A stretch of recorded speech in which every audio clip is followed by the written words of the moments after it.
Siyempre bago prituhin, lagyan natin ng kunting asin. Kunti lang. Kunti lang na asin. Kunting asin. Kapilaan. Tuyo na ang mantika niya. Tuyo na. Oh. Pagkasayin ko na 4 na piraso lang yan. Pero solve na. Off na. Yan. Solve na kami dyan. Diba? Simple. Yeah! Bullseye High TV, let's go! It'll be like tuloy to walk up chill, that's the key. We're happy and healthy. Yun, hello. Magandang hapon po sa inyong lahat. Magandang araw po. Magandang umaga kung saan sulok man tayo ng mundo.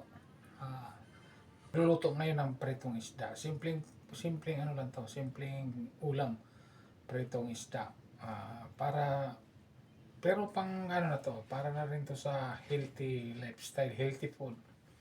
Piprito akong isda. Welcome po sa Bullseye TV channel. Magandang hapon at magandang araw kung saan sulok man tayo ng mundo. Ngayon magpiprepare na ako ng aking piprituhing isda.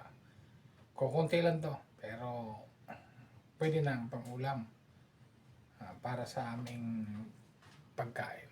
Okay? Ito po ang isda. Lilinisan ko lang. Siyempre, kunti lang naman to. Kasi ilan lang din naman kami. Kunti lang din kami. Yan. Yan lang. Linisan ko muna. Simpleng ulam to. At welcome po kayo sa aking YouTube channel, Bullseye TV. Nakalimutan, hugasan na maigi. At ituloy na. Ito. 4 na piraso lang. 4 na piraso. Siyempre bago prituhin, lagyan natin ng kunting asin. Kunti lang. Kunti lang na asin. Kunting asin. Kapilaan. Para magkunting lasa. Yan. Yan na yan. Handa na para magprito. Ito, magpainit na ako ng frying pan. Pagkainit sa ako, ilagay ang mantika. Kunting mantika lang ilalagay. Wala akong olive oil, wala rin akong canola oil. Coconut oil lang gagamitin ko. Pero pwede pa rin to pang para sa healthy food. Coconut oil. Kunti lang ilagay ko. Yan o. Oops. Okay na yan. Para sa 4 na isda. Painitin lang. Bago lagay ang isda. Ito, mainit na ang mainit na. Oops. Kailangan ko lang ang apoy. Tapos siyempre, dahil lang sa gitna paglagay. Para medyo kumalat ang mantika. Yun.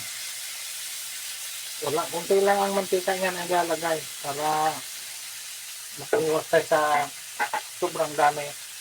Makiwas tayo, taba. Kaya yan, takpan ko lang. Ganyan. Ganyan lang, simple lang. Siya?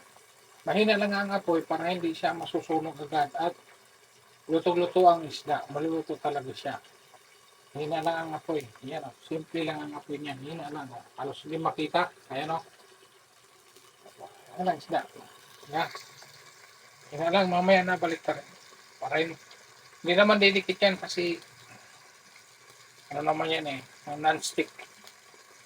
Kaya ganyan lang. So, babalik ta rin ko na.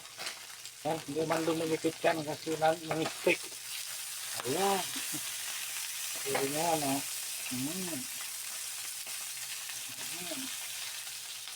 Hindi naman to kasi didikit yun. Medyo nabalatan. Ayan. Luto na yan. Kung dalawa medyo na tuklat yung balat pero okay na rin yan. Okay pa rin yan. Nguhin ko na. Dahil naubusan ako ng tissue kasi dapat sa tissue to siya patutuluin. Kaso naubusan ako kaya dito na lang. Ayan o. Dito ko na lang patutuluin bago ko ilalagay sa plato. Ayan. Dito na lang muna. Ay, naubusan, hindi nakabili, walang pambili. Ay, hindi natin kailangan gumastos sa malaki o mahal para makakain tayo ng healthy food. Ayan, ito. Yan sa isda pa lang. Healthy na yan. Ayan o. Ganyan. Dito ko muna patuluin bago ko ilagay sa plato. Ayan. Ito naman. Gagawa naman ako para pang sausawan. Ayan, ito. Itong kamatis. Pero hindi to dudurugin ng maliliit. Hindi ko to pipinuhin. Kasi ilalagay ko lang to sa tabi ng isda.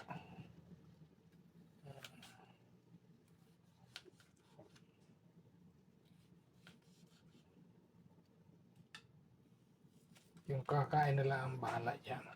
Pero tatanggalan ko ng ano yan. Tatanggalan ko ng buto. Ayaw ko ng may buto. Kaya tanggalan ko siya. Yan.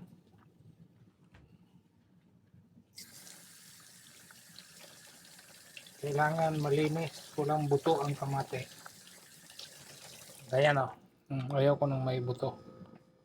Gusto ko wala.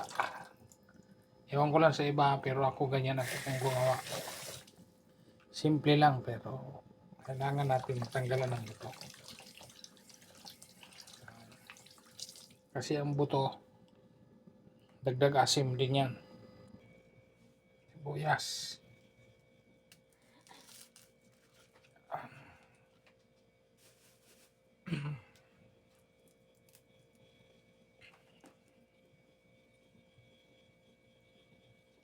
Sibuyas, simple lang.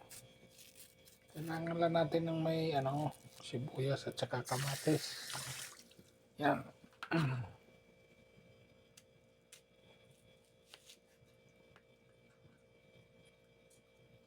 Yan, tama na yan. Dito sa kabila. Yan. Pwede na yan. Pwede na. Pang sausawan to, pang ano na rin. Pang plating na rin. Ito na yung alam ko.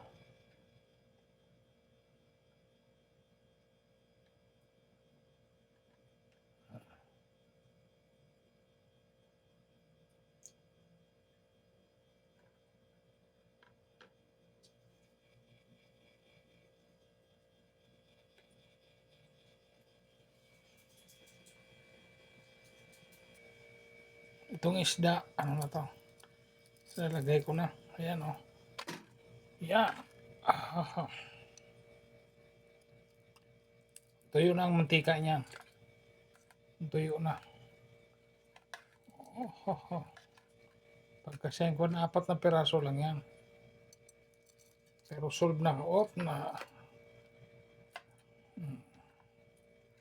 Yan. Solve na kami dyan.